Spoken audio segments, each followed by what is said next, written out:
Welcome back for the last time today, folks. The Tournament of Legends 2 European Qualifiers number 4. My name is Blue, joined today by Jebro. Apologies for going over the timer there. Just had to make sure that there was something settled, which it was.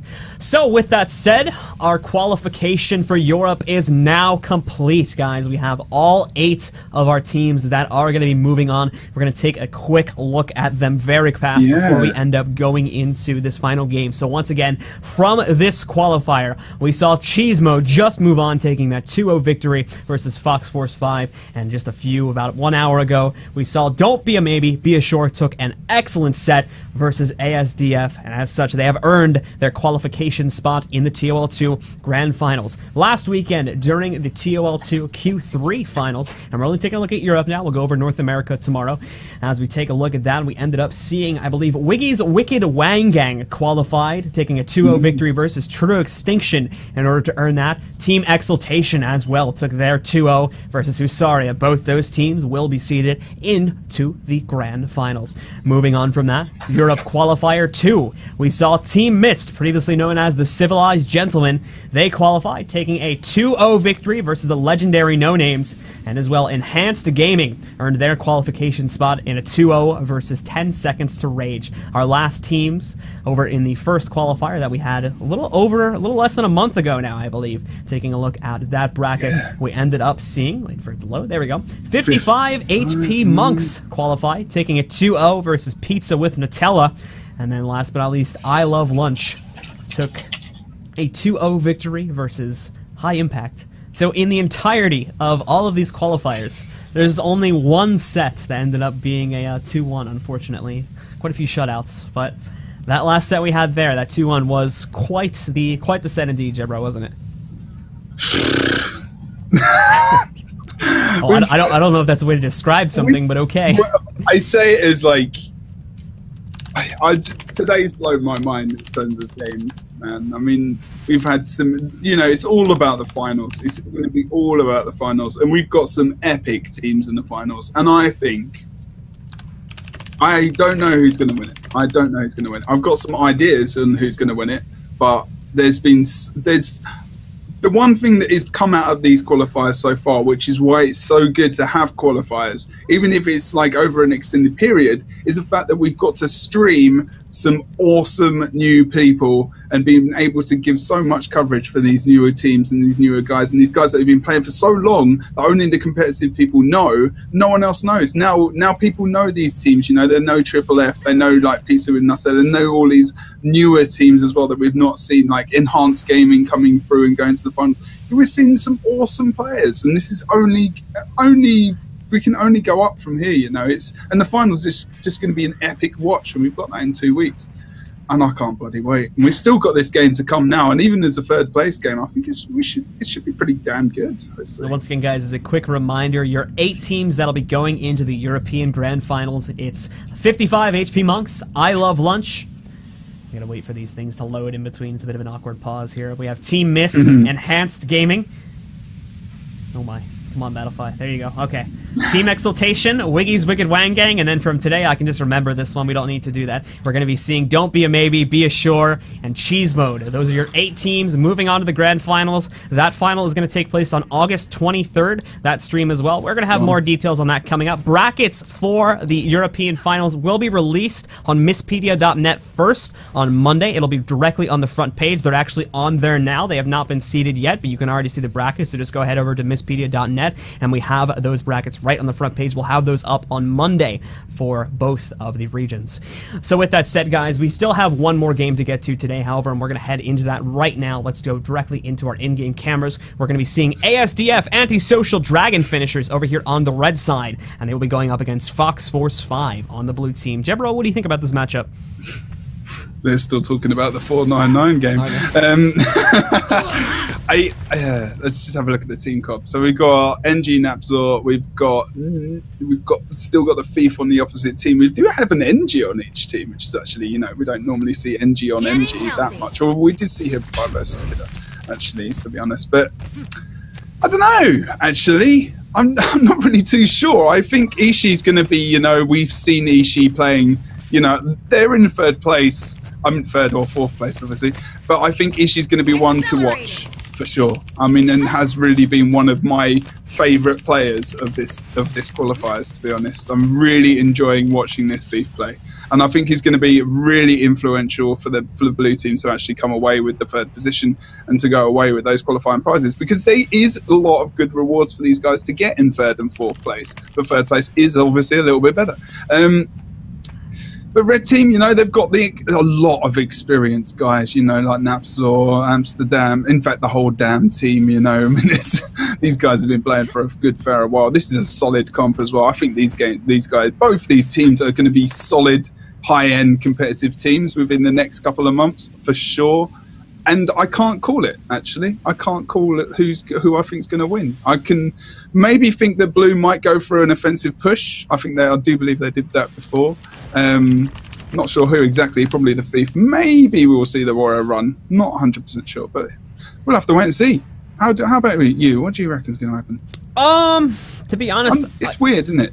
Yeah, it's not something. Again, both of these teams, we don't really have much of a history to go by for them. Personally, for me at least, I haven't seen ASDF play too much, and as for FoxForceFive, previous to today, I had never seen them play before. So again, don't really know what to expect in this matchup. Whereas in prior ones, we could kind of go off of the reputations of some of the teams. It's not really the case here. So we're just gonna have to wait and see. We will be starting off, however, as you can see on the legacy of the FoxForceFive, the map rotation once again for this set starts off on legacy. 2nd map is Kylo, and then if a 3rd map is required, heads over to the temple. But enough about map rotations, guys. Here we go. First game, last game of today. It's going to be ASDF spawning on the bottom side or red side of the legacy map. And as well, they'll be taking on FoxForceFive spawning in the north side in the Ascalonian base. Let's open up our map. And Jebro, check out the splits. Blue team are all going to close, apparently. Well, 4 of them are. Okay, so this actually makes sense because I think we saw ASDF going through some pretty risky pushes in the previous rounds there too, so it's kind of just to counter that out pretty quickly. You can keep in mind here too, these guys are going to melt like a candle, so Slinger specifically should be going down. PhD is going to be a little bit of a tougher kill, but they can do it, and if they can move quickly enough here, FFF this is, and they can just kind of take that momentum directly over to middle and try and wipe that up too, but they have actually taken a pretty big risk and actually killing targets quickly, and as you can see, the longer they're here, the more vulnerable they get at middle, obviously due to the lack of more support going over there. Yeah, and they've knocked Intigo off point as well, so they've got some important camp points. Templar exactly is able to go over to that point because it's sustained it, but PhD has gone down. A lot of vulnerability and whatnot on him as well. Poison, loads of conditions coming down, but now they're starting to get clear, but of course he needs to come to the point. The rally has come out. I'm not 100% sure where that came from. What? The rally on PhD came out. I'm not actually sure how that happened. I was not paying full attention to the fight at that time, so unfortunately I cannot inform you. But oh, sorry, I actually completely missed he was in Vengeance. It didn't pop up for me. Weird. I was like looking for Vengeance, like there is no Vengeance there. How would he get up? There's no res utility. But hey ho, that's the way it went. So at the moment, Quarry is being guarded by Napsor. He's a bit paranoid, obviously with that respawn kill. He can still wait there for a little bit of time. Fantastics is going to need a little bit of help. Not sure on his cooldowns. He has just run out of all of them other than Renewed Focus. If he does use that on the point, they will be capped against him, of course, so he doesn't want to try and use that. Napsor coming in with the extra condition damage and the knockback as well, and the Immobilize off point, but he's able to get back on node. 2 or 3 caps left, but he's gone down. Someone from the blue team needs to move in fast. Someone has. Oh no, that's not good. Oh, bit of a mistake there. Ishii just tried to chase Napsor. Unfortunately, they gave them the cap. Yeah. It's just ticked on. And blue team are in a bit of a situation now. They need to try an anti-snowball. Anti-snowball? Sorry for jumping the camera around so much, guys, here. We're just trying to keep up with both fights very quickly here to keep an eye on both on there. So Syndrenner is going to go down once again, as you've seen. Rather early cap is going to be gained by ASDF specifically over there on the middle point. And that's going to be a pretty big thing. Their very heavy focus being employed over here towards the home node was a very large risk, and then they took a risk in being able to, I believe, burst down both I believe it was PhD as well as Slinger, and unfortunately that kind of risk did not end up paying off in the end of it. They were not able to, specifically on Slinger, manage to get the kill. He abused the LOS of this point extremely well, and because of that they weren't really able to connect that kill, and since then they've been locked in this stalemate for so long here, which again obviously left them extremely vulnerable mid. They tried to get some residual support going in there after Intigo had gone down, but it just was not coming in quickly enough, and with those players getting knocked out, this has given Red Team a huge fighting advantage now coming in on this map. Yeah, they shouldn't have held so many of their team members over to leave their Guardian on that point on his own, you know, like it's just not the right place for Fantastics to be. He needed to be in that team fight. If anything, they should have just taken Fantastics to their close point and chucked the Warrior into mid, you know, just to make sure that at least he was able to do some damage. They then back him up, chuck someone back into that point as the Guardian's on that node. Fantastics again, you know, he's over there on his own. On the waterfall point, and the rest of the team has moved to mid. Why they're doing this? I'm not too sure. I've noticed that too. It is a very interesting thing because obviously, again, the quintessential point of the Guardian is obviously to have that tank in the big team fights and the support there as well. So it's an extremely odd thing. I would say, like, again, versus Amsterdam, I really don't know why he's here. I don't know if it's just missed calls on rotations or if they're trying to do something fancy here, but whatever they're doing at the moment here, it does not really seem to be working. This Guardian, as you said, really needs to get over to middle. Thankfully, they are doing a swap here, but it's going to instantly be halted because Slinger is now on his way over to support Amsterdam as well. So once again, Fantastics will pretty much be forced to stay in this fight due to the fact that Syndrenner is not, by any stretch of the imagination, going to be able to take a 2v1. Thankfully for the blue team, however, they have managed to finally get a point on the board here. Kita versus Napzor, specifically Kita, managed to take a full cap versus him. He is going to have to win that 1v1. Keep in mind the differences of the build as we take a look over here. Napzor is running with a much more control-focused build, whereas we do see Kita running with a little bit more condies. Personally, I believe Kita has the advantage of this matchup, and with that said, we are actually going to be seeing Napzor piece off the point there. Intego will intercept, but I don't believe that'll mean too much here, as Napzor should be able to just get himself right back in the mid here. Slinger here and get the support needed to keep himself up and in play. Yeah, I'm feeling a little bit for Fantastics at the moment, to be honest. I play Guardian quite a lot, and in team fights I'm just like, yeah, just rotate with me now because I'm not staying. Mistake on the shadow step there too by Syndrenner, who's just he still moves within range there of the actual stop proximity for Templar, and once again wastes his own life. So now, while he will respawn quicker, obviously gonna botch that chance of him actually getting back up and into play now. Very unfortunate. Yeah, this is snowballed too much in the red team favor at the moment. It's 200 points behind, and on this map it's so hard to come back unless you can get that Lord kill as well, but they can't commit to it because it's still not going to give them the points to come back into the game. And you know, it doesn't feel like they can get close to 500 points at the moment either. So they need to move away from mid.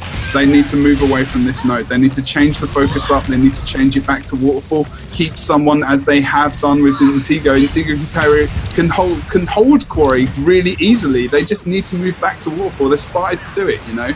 But there's also on the blue team personally, just in their fighting ability, a complete lack of enough burst and or focus, proper focus when working together on that as well in order to take players down. That's been a pretty big issue for them. They are finally starting to make progress here, but once again, the fight's been going on for so long that we're now going to see more members of ASDF coming into play. Now, here's a great opportunity, however, as you can see, everyone on ASDF just took a huge bait there on going for the corpse cleave, or going for the res on Amsterdam, and because that so many cooldowns have now been used, everyone on ASDF is weak. They could get such a huge snowball here if they take this. Granted, again, keep in mind they are behind by a lot, but if they take this opportunity here, personally, this could lead to a very large snowball and comeback. Red team, however, is doing a very nice job of holding on to things. You saw there just a couple seconds ago with Napzor going down. The speed of the res was phenomenal there, and they are trying their darn near hardest to keep this team fight going, keeping themselves alive, and keeping this point decapped for as long as humanly possible.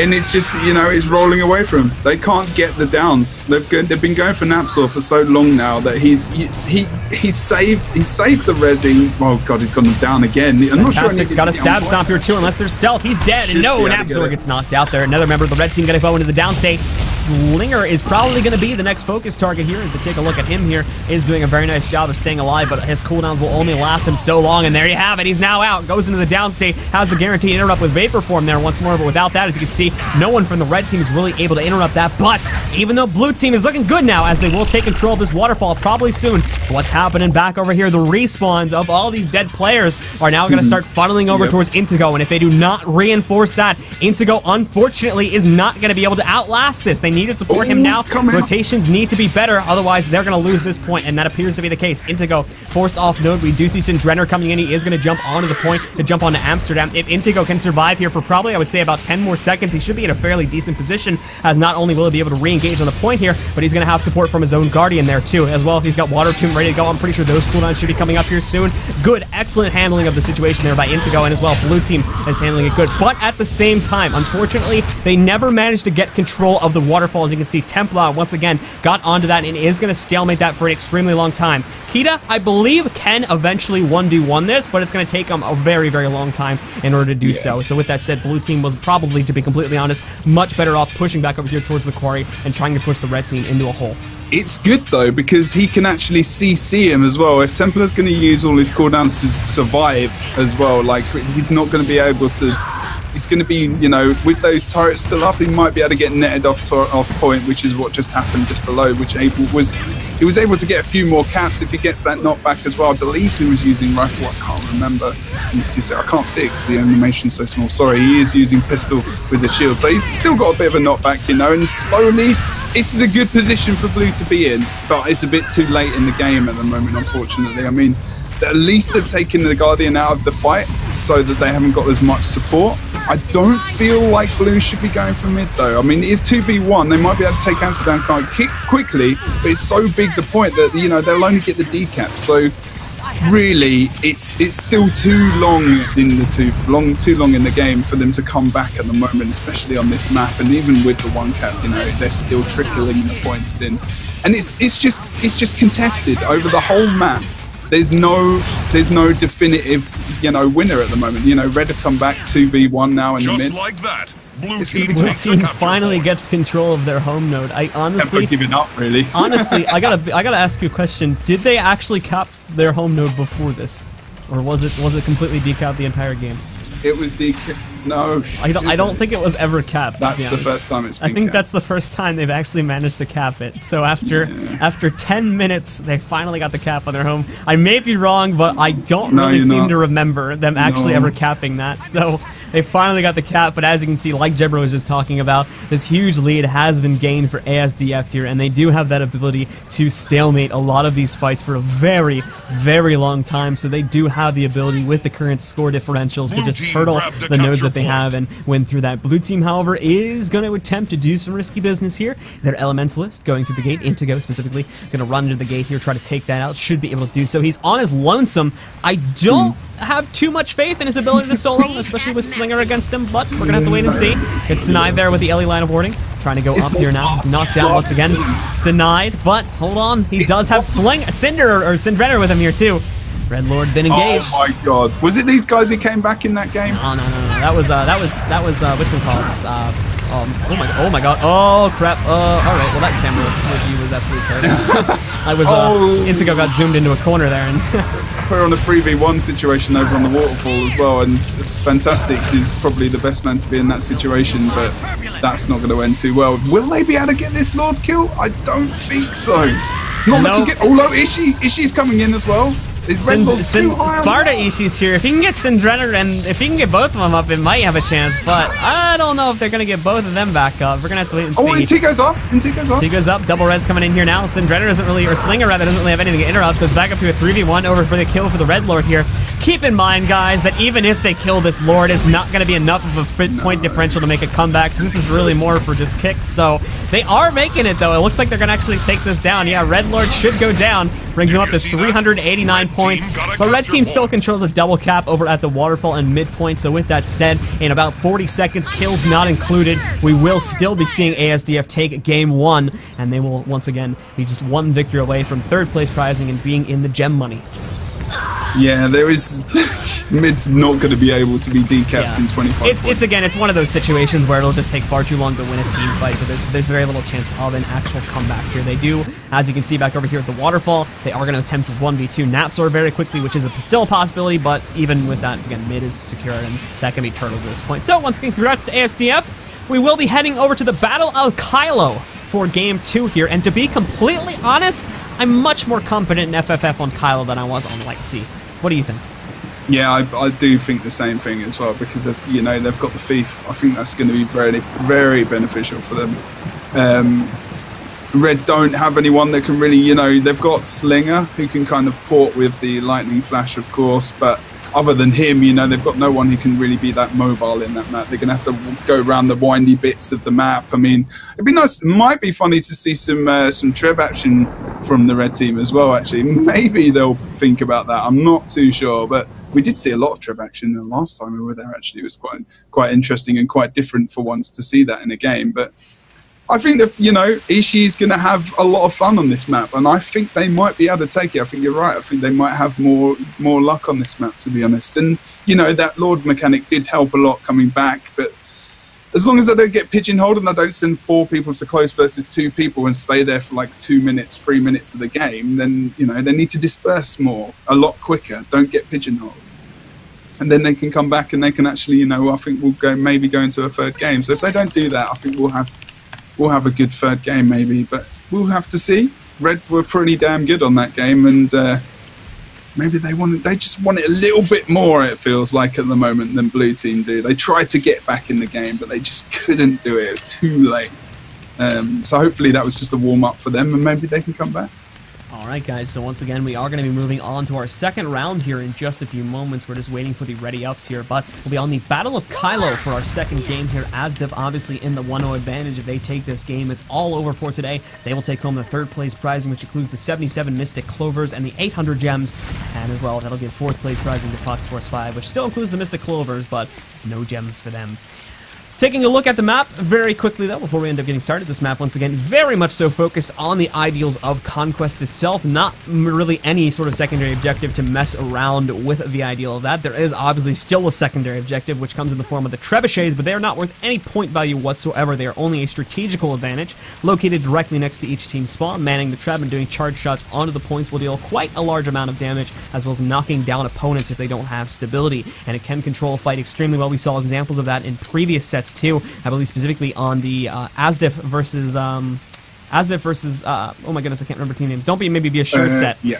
We ended up seeing Don't Be Maybe Be Assured pretty much dominate that entire round due to the fact that the treb usage went completely unpunished by ASDF. So ASDF really, again, this could actually be a pretty big issue for them too when we just talk about the team in general, is the fact that when we had the treb being used by them in the previous rounds versus Don't Be a Maybe, they just completely ignored it, like outright. So with that said, blue team, I hope at least blue team, FoxForceFive, is considering using the treb, because I'm pretty sure that we'll see a similar situation going into this game if they decide to use it, and they could gain a fairly hefty advantage in the team fights by using that. Yeah, I think you're right. Last chance to nail down your strategy. We'll have to see. This could be possibly our last game of the qualifiers. It's been such a good qualifier as well. I'm kind of sad. European qualifiers, at least. Don't forget, we still have the North American ones tomorrow. North American Q4, by the way, guys, for those that don't already know, is going to be tomorrow. Stream will start at the same time as today, 3 p.m. Eastern, noon Pacific, right here on this channel, so make sure you tune in for that as well. But we've already got some treb action from Ishii, actually, going for it already. He is turning over towards the close. He's expecting a bit of a push from the red, which is a good thing to expect, because that has happened. We're going to see, I'm not sure we're going to see PhD moving over. We're also going to see Slinger. So if we can get some nice shots on there, they can potentially clean it up quite quickly. But we do have, again, 3 members of the blue team on this node versus 2 people, and we had the treb shot. Both Guardians are probably just doing what they should be doing, and that's dancing at mid. That's because there is absolutely no point in attacking each other. Templar is going to start running off node, hopefully with the knowledge that someone's going to rotate back in. Napzor's just going to be on the point, and he's going to just boost himself in there with the rifle number 5. So he's going to be okay. And Red are actually doing a good job. They're pushing over towards the mansion node and doing, you know, they're pitching them in. They need to not do that. That's what I said. I said this, didn't I? However, as we take a look at the fights themselves, blue team was looking pretty good up until this point. Kita going into the downstate, it was a very similar situation to the last round where we saw a very heavy focus from the blue team on actually maintaining control over their home node before all else there. So we saw them going into that. Red team decided to take much heavier abuse of that this time, as you can see, send a majority of their players over to this, but at the same time, with it being much harder to spot attempts at decaps, the thief, Syndrenner Ishii over here, is going to come in towards the windmill and take a very quick decap. Unfortunately, it will be PhD coming in on a Hambo here to attempt to stop this, and because it is Hambo, Syndrenor will be put in a very awkward position in trying to fight for that. Meanwhile, back on mid, nothing too much is happening. We are starting to see Fantastics get a bit low, but Kita is also going to come in to support things a bit. They're being brought up to a 2v1. Things should start to look much brighter for Fantastics and the rest of the members of FoxForceFive over at this point, but the main action, once again, is happening over here at the mansion itself. So with that said, what's happening here, Jebra?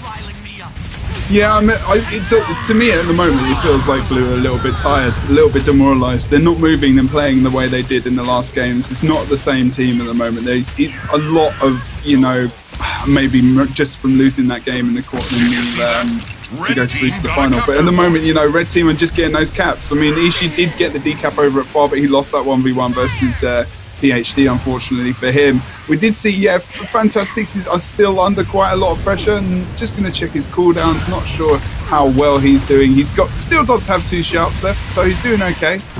The stomp coming down onto Kida, though, isn't going to help him whatsoever. Yeah, combi pressure will immediately start shifting over to Fantastics in an attempt to take him out. He's trying his best, as you can see here, to use the LOS, but even with a 3rd player coming in, and Templar, again, just going to completely bypass that now that Fantastics is being focused down so well. He is going to melt rather quickly. Fantastics as well is going to, or Templar rather specifically, is going to transfer himself back over here to the mansion, and once again with the bunker guard added to that fight, that is just going to add that much more solidity to the fight. That ASDF is going to try to push blue team once again tunnel visioning into a fight at their home node. That was the big issue in game 1 here, and we're seeing it happen again in game 2. They need to overcome this, try to extend out a little bit more, try to possibly split up some fights, and if they do that, I feel they'll play a much better game than what they are currently trying to push for now. Yeah, I mean, Napsol's doing some nice movement as well. I saw him just coming into the toolkit. He interrupted any kind of healing that Fantastics was doing. He just pulled him in. They just finished him off. Just some nice little combos coming out from the red team is really, you know, kind of helping them a lot. And Kida got that actual decap over on Windmill, but the 2-cap did come out. I do believe another decap happened at mid. Kida needs to try and get on that node. Just maybe this 1v1. Hopefully he can win it, but I'm not too sure how well he's going to go against Napsol, just because Napsol is... I think the experience is with him. I don't know Kida as well as I know Napsol, unfortunately. But having a look at Ishii, the thief, at the moment, mid with currently Intigo, that's not too bad of a matchup for them. Just trying to find out where the actual Guardian is, where he's in mid as well. So they're just not having any luck here. Their matchups are not good enough. They're always trying to 3v2, and then they're just kind of losing it steadily through the rest of the point. Like, the other points are getting sustained, they're winning those fights, they're backing them up, and they're just not having any luck in these team fights. Again, look, Kida's down on the roof of the Windmill. Ishii can't hold against 3 people. He needs to just try and bail out of there. I know he's trying to keep him contested for as long as he possibly can, but he's just going to die. And they're really not... Red team are rotating like a mofo at the moment. They're doing a good job. Good.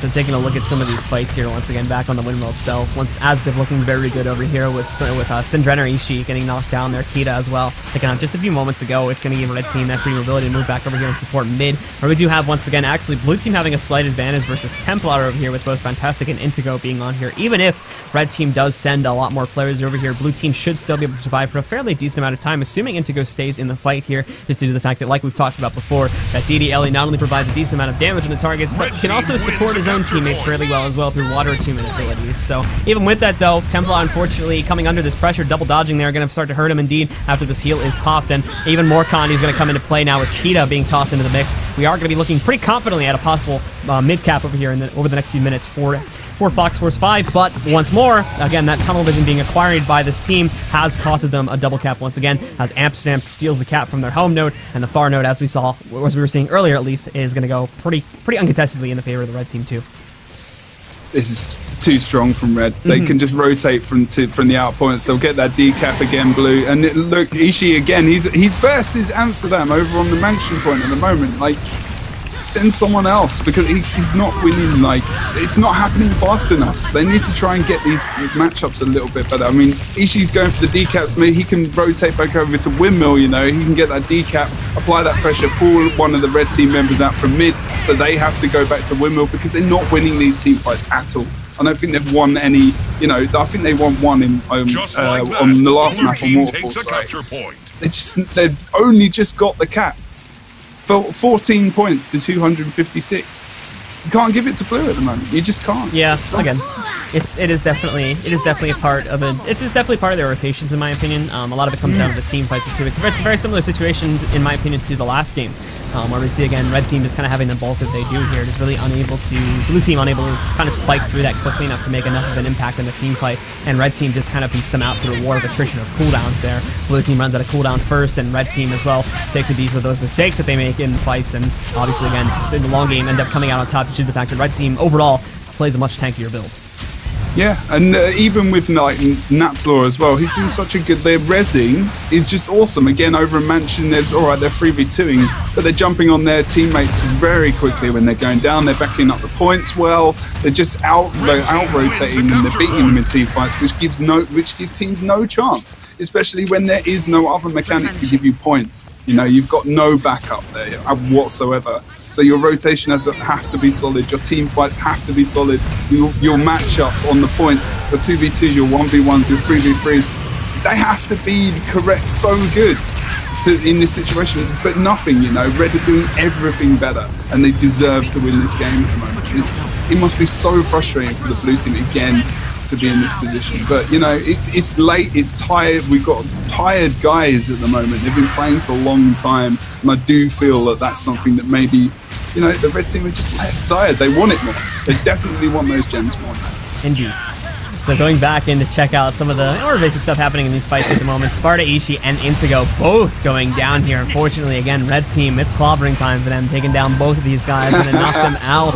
And again, the snowball will just continue to roll, growing bigger and bigger and bigger for ASDF here. Other than that, there is really no other pressure all over the map. Everything is here. We have the Guardian from the blue team, FoxForceFive, sitting over towards the middle point, and the Warrior from ASDF is sitting over on home.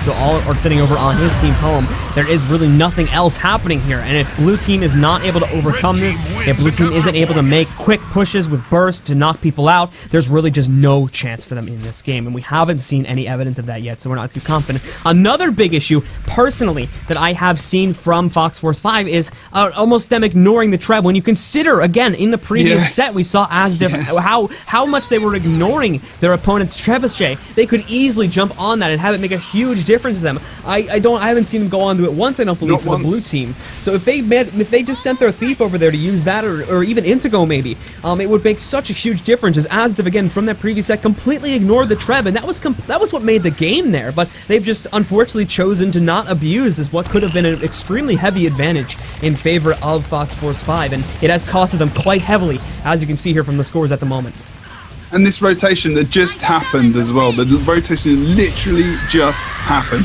The blue engineer was a mid, Fantastics came into mid, and the engineer went over to windmill. Now I know Fantastics ain't going to win this point, you know, he's not going to be able to take him down. Alright, the engineer's also going to have a bit of an issue, but I'd rather have my Guardian in that team fight, because I know potentially that would push it so I could actually win it. Saying that, Napzor has just gone down, so maybe in the end that was okay. They could actually win that and move back to mid to the point where the Guardian can hold it. So it's not too bad of a decision. But again, Fantastics is put in these situations when he's on his own a hell of a lot. He's not able to cleanse any conditions. He's not able to offer the team support. When you're running a Guardian, you need to use him effectively in your team fighting and in your comp to make sure that you can win these team fights. Put them in your direction. And that's exactly where Templar's been, you know. Templar's been in the right position. He's rotated just in now, just to this team fight in the mid. He's just got it. He's moved from another 2v2 somewhere else on the map. That's the way to do it, guys. Now, interestingly enough, red team is going to make use of their trebuchet, firing that over here into the middle point now. Will just cause even more of an issue for FFF here, and again, will start to hurt them extremely heavily, as you can see here at the moment. PhD getting a little bit low here, but with the treb fire coming in, even if he does go down, there's a very small chance they'll be able to stomp him out. Kita goes down. Syndrenner Ishii is in the down state here now at the moment, too. PhD has been resurrected due to the kill going on Nikita, and over the next few seconds here, we should be seeing red team take a fairly dominant stance on Clock Tower and capturing that with little to no contention. Back over here at the mansion too, because you can see here we've got Sparta Ishii on Warrior trying to take down Slinger. Slinger again on Staff Alley should be able to elongate this fight for quite a long time. Unfortunately, kind of into the point of no return here for our blue team. So with that said, and with the fight kind of wrapping up over towards middle, I don't really believe that there's not really going to be any more chances here for FoxForceFive. So I think it is safe to call it in favor of ASDF. So with that said, Antisocial Dragon finishers should be able to take this game. They'll take a 2-0 victory. They're going to get the third place prizing, which includes the 77 Mystic Clovers and 800 gems per player. Unfortunately for FoxForceFive, they're not going to be taking home any gems today, but they will be taking home the 77 Mystic Clovers as well as the Llama Mini as well. That's pretty good, I think, to be honest. I mean, you know, a lot of the teams are getting these mini llamas, and that's a good indication. You know, not many people are going to have that in the whole population of Guild Wars 2. You know, so it's not a bad little prize, even for the top 16 teams in each qualifier. Yep. If you win one game, you get a prize. So that's pretty sweet. That is pretty sweet. And even for even the prizes for the qualifiers are good. You know, we were going to move into the finals, and those guys are going to get some nice stuff as well. So, you know, even this is why you should, you know, get a team, because top, even top, I don't even want to know how many teams now we've had through these qualifiers are going to get some nice prizing, man. So we actually had a pretty good cup today, qualifying a round, not cup, you know, and we've got all our teams for the finals. Yes, finals time, man. All right, guys. So once again, that concludes the European qualifiers for ToL. We now have our 8 teams. Once again, brackets for the grand finals are going to be posted on Monday, first over at misspedia.net's homepage. So go head over there right now. We do have it already on there, so you don't have to look for them on Monday. We have not posted them yet, obviously, but obviously the location will be pretty easy to find. It'll be directly on that front page. Keep in mind, we're still going to do one more llama giveaway as we are signing off for the night. But before we do, a quick one more time reminder of the 800 gem code giveaway that we're doing over on the Misspedia Twitter account right now. Just go ahead over to twitter.com/Misspedia and as well retweet the tweet we did a little bit earlier today, as well as following the Misspedia Twitter account, and you'll be automatically entered for a chance to win that gem code. We'll be doing that drawing Sunday night at 9 p.m. Don't forget as well that tomorrow is the final North American qualifier for ToL, so tune in for that. The stream starts at 3 p.m. Eastern, noon Pacific for anyone participating in it. Please keep in mind that your play will start as early as 1 p.m. Eastern, which will be 10 a.m. Pacific. It does depend on your position in the bracket, so please make sure you do check the email that we sent out on Thursday night with all that information included. Other than that, though, guys, thank you all very much for tuning in to the 4th and final European qualifier for ToL2. Please keep in mind as well that there also are the Misspedia weekly 2v2s as well as Conquest Cups. ESL also does those. Tuesday is the 2v2 day where ESL has theirs starting at 20 CEST, as well Misspedia does our 2v2 Cups a little bit later on in the night at 5 p.m. Pacific, 8 p.m. Eastern. The Thursday is the Conquest Cups, same times, but just on Thursday nights. Other than that, though, Jebra, where can they find you on the internet? Twitter at Jeb down below, youtube.com/UnityJebro, twitch.tv/JebroUnity, which is the other way around. And I guess there is everything going ahead, but we're at Gamescom, dude. Mm-hmm. We're at Gamescom. We will both be there. So you guys, if you are going to Gamescom, come and say hello. We'll be there wandering around, doing whatever. And you can come say hello, have a drink, have a coffee, have a beer, I guess, whatever you want to do. But come and say hello. I know loads of people from the community are coming already. It should be awesome to meet you. And I will see you in like 2 weeks, other than casting at Gamescom. So it's going to be quite good. I'm looking forward to meeting everyone. Get to meet Blue, of course. Get to meet you guys. Get to meet loads of people. So come and say hello. And I can see the chat going mental. Okay. And as well, one more shout out to our new Misspedia admin team. We actually have a full admin team now. No longer is it just Allrun and I running everything. So shout out to our helpers today once again. That is Physics and Kat from Gasm, Physics from currently an unnamed team. So with that said, shout out to them guys for helping us out. They will also be helping us out with future events too. And if you have a tournament that you are planning and you would like Misspedia to handle, just go ahead and email over to events@misspedia.net. That email can also be used for any feedback you have on today's stream or tournament. Make sure you do let us know, guys, because again, if you're not telling us we're doing things wrong, then we obviously can't adjust. So with that said, that's going to be the end of it though, guys. So thank you all very much for tuning in. If you'd like to follow my stuff, there are links down below in the Twitch description. But other than that, we will see you all tomorrow at the North American Qualifier 4 for Tournament of Legends 2. Have a good one, guys. See you next time. And don't forget, we're still doing that last llama giveaway, so that'll be coming up in just a few seconds in the chat. See you later, guys. See ya.